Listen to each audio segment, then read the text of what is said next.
Okay, so what's he actually doing now? He's gathering the molten glass out of the furnace. Okay.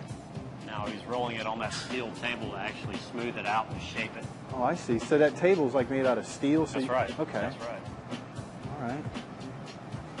You can see that glass has a orange tint to it, but actually when it cools down it will be clear unless we add color to it.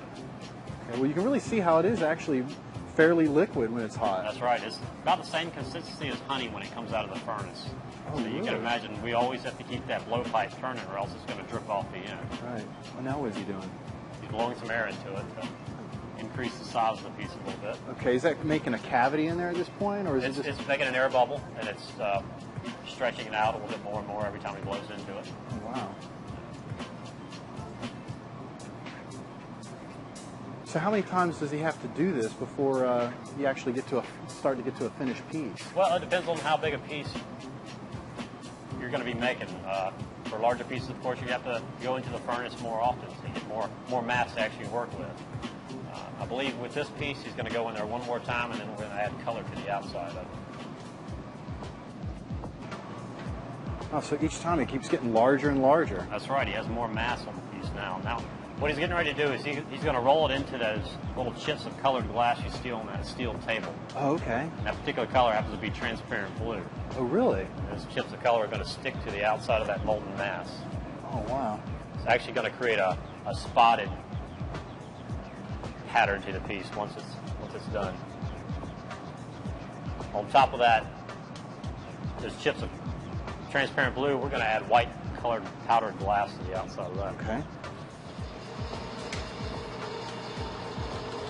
So now I'm just sifting on some white powdered glass.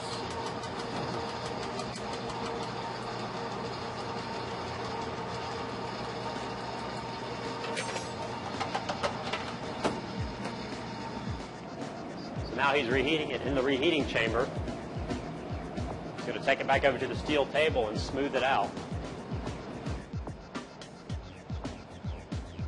Okay, so what did the powdered glass do to it whenever it got hot over top of the blue?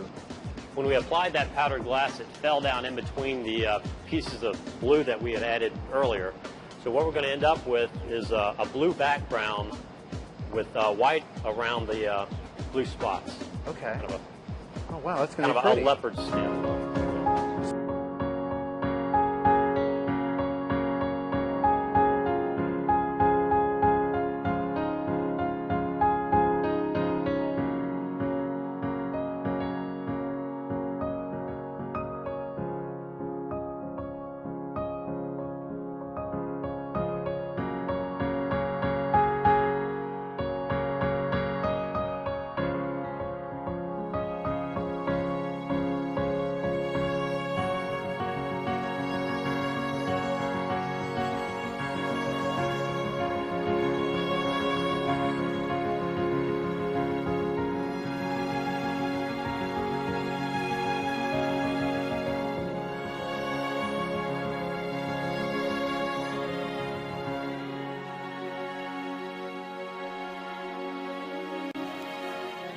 The first people here lived in harmony with nature.